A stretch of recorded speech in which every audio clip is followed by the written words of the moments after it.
Interlude bersama Ricky Rahim. Para Noise, selamat datang kembali di Interlude, podcast musik di Noise yang membahas musik lebih dalam lagi, lebih detail lagi, dan juga semoga lebih seru lagi. Ada juga banyak podcast musiknya selain Interlude, juga ada Breezy. Kalau Breezy kan lucu banget di situ ya. Nah kalau ini gue banyak bertemu dengan musisi-musisi di Indonesia dan ngebahas apa aja sih yang pernah mereka rilis ataupun karya yang baru aja mereka rilis, dan semuanya di-share di Interlude. Sekarang gue udah agak lupa ini udah episode keberapa, yang jelas nih habis Bilal kayaknya ya. Habis Bilal, gue kedatangan ada satu band yang dibentuknya bukan di Indonesia tapi di negara tetangga, dan ini adalah teman-teman gue juga. Udah lama main sama mereka, juga pernah ngeband bareng sama mereka. Dan kali ini ada Lightcraft hadir di Interlude. Halo. Gimana kabarnya? Emang kita kenal sih? Kita kan baru ketemu. Lu manggil gue Cim. Oh iya. Mas Riki. Mas Riki. Mas Riki. Cut. Mas Riki. Gak bisa bohong loh. Tapi ini band kaya loh ya, para Noise. Amin. Karena Oh, iya, mereka bener, udah amin. sering manggung di luar negeri. Itu kaya ya? Kali ya. Kayak ilmu. Kayak pengalaman. Nah, belum selesai gue ngomongnya, ya kan? Ngeles love cing. Lo udah pernah ke Amerika, Kanada, Korea, Jepang, Ayo mana lagi? Inggris, Nah, India, iya. Terus. Halo. Ceweknya cakep-cakep. Yang nggak malu belum tuh? Mongol, Iya. Taiwan. Oh iya. Mana lagi ya? Banyak Rusia, banget ya. Rusia. Respon apa sih yang pernah paling lo rasain tuh paling nyes banget gitu ya? Aduh, begini lo responnya gue dapetin lo gitu. Yang pasti sih sesuatu pasti kalau anak-anak juga pasti setuju nih pasti Rusia sih. Soalnya apa? Ya Fari biasa Fari yang ceritain. udah tugasnya dia. Itu kita manggung, maksudnya kita nggak expect itu lah, kita manggung di siang hari. Dan kedua awal mulai baru opening itu baru satu dua baris itu satu dua saf. Penontonnya ya? Iya. Setelah kita Satu dua saf. Satu dua sal. Yang lainnya ketinggalan ya? ya itu lagi. Kayak nonton belakang punggung gitu ya? Enggak tadi pas setelah lagu kedua gitu loh. Wah bener juga udah sampai di lapangan tuh sampai di FOH-nya atau penuh. Oh gitu. Nah, yang paling berkesannya itu setelah kita selesai manggung, kita ke backstage kan, terus tiba-tiba LO-nya nyamperin, kalian udah siap? Hah? Siap ngapain? Kan pikiran gue kemana-mana tuh. Rusia masalahnya bang ya? Iya, Rusia bang. Rusia. Itu pada nungguin, jadi mereka tuh di backstage kan ada pagar dibatasin. Mereka tuh udah ngantri di pagar pengen ketemu kita. Oh, Jadi kita sampai ada yang minta buka baju, minta tanda tangan. serius? Tapi laki. Bapak-bapak. Di dadanya Di gitu? dadanya. Kenapa lo bisa melihat itu? Kenapa? Karena mereka mencintai musiknya Lightcraft atau? Kerasa gitu katanya, gitulah katanya. Oh gitu, musik lo tuh nyampe Katanya. ke perasaan mereka gitu ya? Mungkin genre baru juga mungkin ya bagi mereka gitu kayak. Maksudnya di Rusia nggak ada nih musik Lightcraft? Mungkin ya mungkin. Kayak Gitu lo ya. yo. Dilihat banyak orang lo yo. Ya mungkin kan mungkin. Gua nggak memastikan. Ini kita tayangin sampai Rusia loh ya.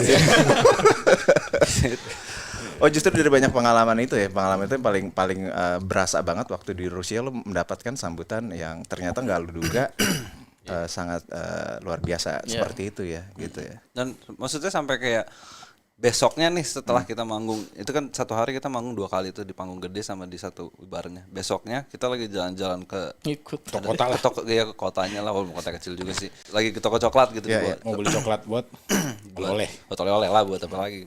Nah tiba-tiba ada 2 orang ya kalau nggak salah ya? Iya. Iya, 2 orang tiba-tiba nyamperin gitu. Lo Lightcraft kan kata yang kemarin manggung di situ. Iya. Minta foto dong, minta Iya apa. gitu kayak Iya. minta foto dong. wow. Oke. Ini salah nggak salah orang gitu. Nggak mungkin salah lah, orang mau beda sendiri.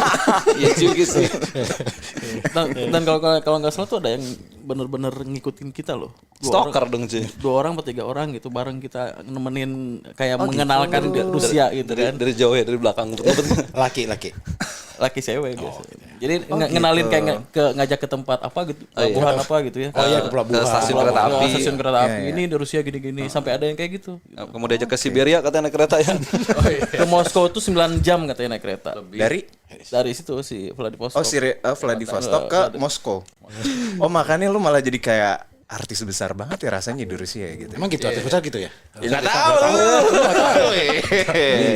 Malah di situ musik lo penerimaannya sangat luar biasa ya gitu.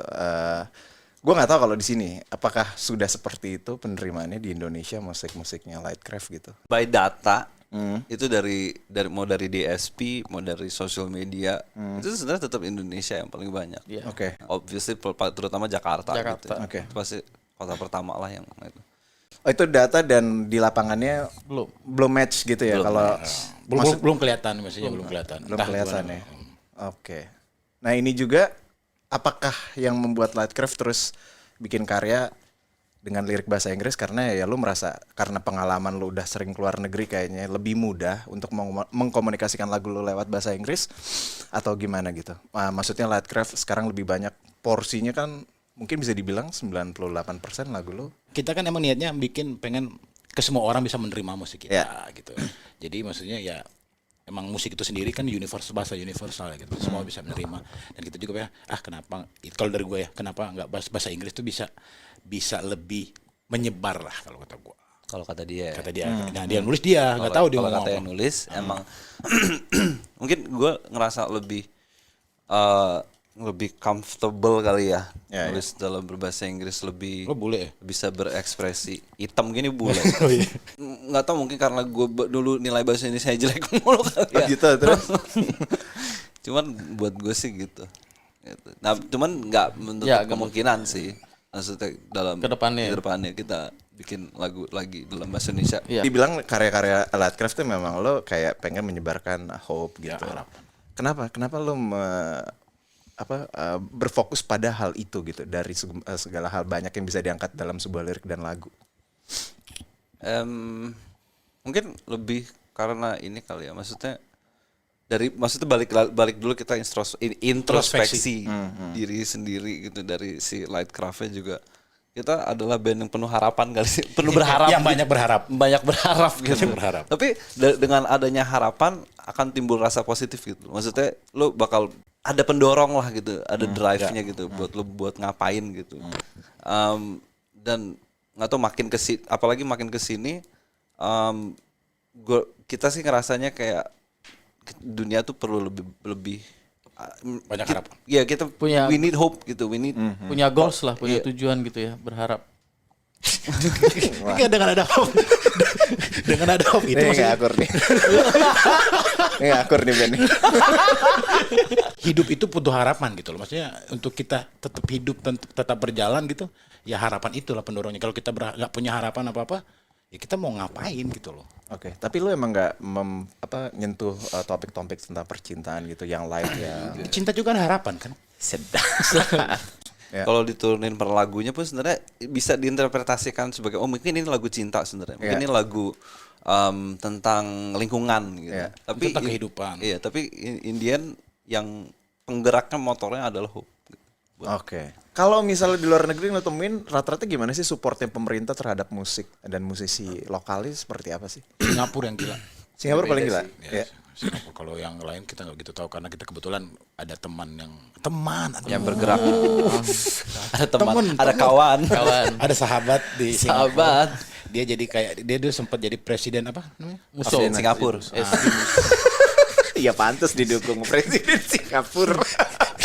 Presiden apa? SG Muso. Jadi Singapura Music Export Association ya Pak? No, Singapore Music Society. Music Society gitu. Jadi mereka tuh dapat support dari pemerintah jadi buat mempromosikan musiknya mereka ke berbagai tempat gitu. Dan maksudnya di negara tetangga kita sendiri gitu kayak Singapura ada SG Muso.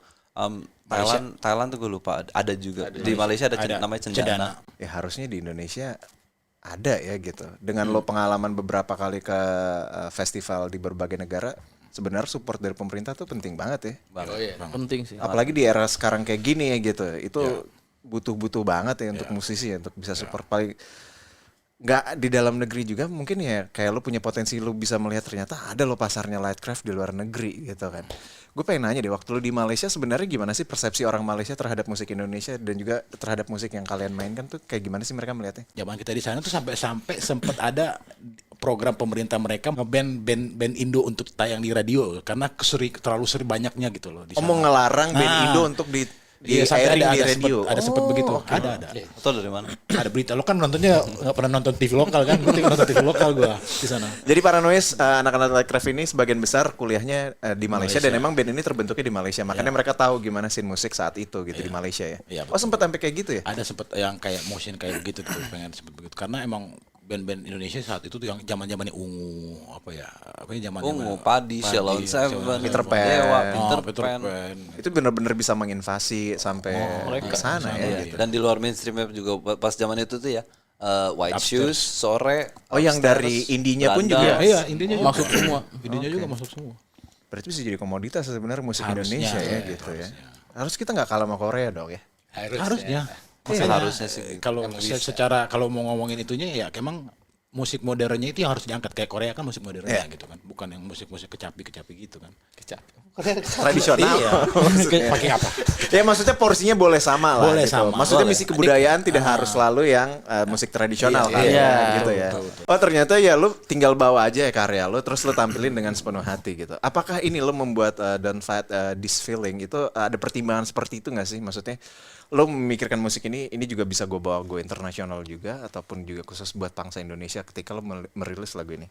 Kita nggak mau kotak-kotakan sih selama berkarya gitu, maksudnya ini untuk Indonesia, ini kita nggak mau, kita ibaratnya kita jujur bicara ini karya kita loh, kita mau sampaikan untuk ke semua orang gitu, nggak tanpa mengotak-kotakan gitu untuk siapa enggak.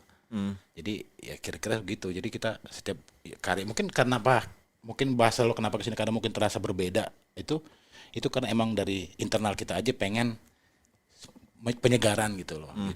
Itu jadi intinya kita nggak mengkotak-kotakan, kita harus rilis ini untuk ini enggak seperti itu.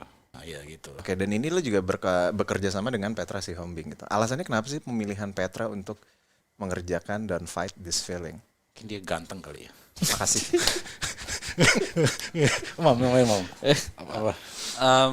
Jadi sebenarnya sih emang di album yang akan datang ini emang kita seperti Fahri tadi bilang, emang kita kan lagi mencari sebuah penyegaran gitu. Setiap band ada satu tahap di mana mereka pasti akan ada evolusi lah gitu dalam entah itu dalam musiknya mereka atau mereka as brand dan sebagai band gitu. Kita ini sekarang di tahap di mana kita lagi mencoba berevolusi itu, dan mungkin yang kita lihat mungkin kita mesti bekerja sama dengan beberapa producers nih yang bisa membantu dalam meng-translate lah idenya kita musiknya kita kayak gimana gitu sebenarnya, yang seperti yang kita mau gitu. Kadang-kadang karena kita keterbatasan juga lah gitu dari kita. Lo butuh think tank lo ya gitu ya. Nah, butuh lawan lah. Lawannya. Gini kan lo. Oh gini tuh. Gini ya? Gak gini ya? Terus. Pilihan di Petra sih itu jatuhnya karena waktu itu si manajer kita yang kenalin sebenarnya. Emang kita udah tahu tentang Petra lah gitu, terus dikenalin sama si manajer kita ini, terus kita ngobrol, dia tahu dan dia suka juga. Nah kita kasih beberapa lagu sih, nggak satu ya ke dia gitu, nggak cuma satu. Kira-kira yang kita ngerjain yang enak yang mana nih Pet? Yang mana Pet menurut lo yang kita kerjain ini enak nih gitu. Yang sama-sama cocok nih kita. Dia milihnya langsung Don't Fight This Feeling gitu. Udah akhirnya kita workshop sekali di rumahnya. Itu kayak pas seminggu pertama mulai pandemi lah itu. Baru mau mulai pandemi lah. Workshop sekali di rumahnya. Habis itu udah sisanya zooman deh. Sampai kelar.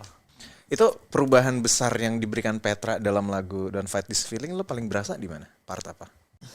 Interlude-nya tiba-tiba dipecah. Interlude kan harus ini dipotong sama dia, terus isian lead gitarnya pindahin ke belakang gitu. Oke. Nah, itu coba Fir, kita dengerin Fir. Partnya yang kata Fahri itu interlude. Mam udah dikulik ya itunya lead gitarnya leadnya di belakang, dipindahin ke belakang lagu gitu loh. Tadinya bukan di situ posisinya. Tadinya bukan di situ. Biasanya kan interlude kan abis ref gitu kan gitu. Abis itu ref lagi gitu. Ini Paranoise. Kalau pengen tahu gimana lagu Don't Fight This Feeling, ini dia lagunya. Nah ini lihatnya juga ya. Iya, dipindahin ke belakang. Dia di ending gitu.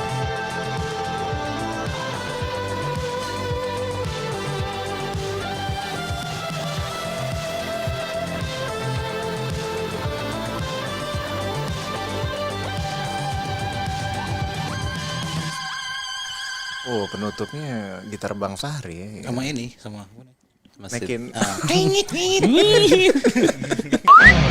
Dengerin cerita lengkapnya cuma di aplikasi Noise. Download Noise sekarang di App Store atau Play Store.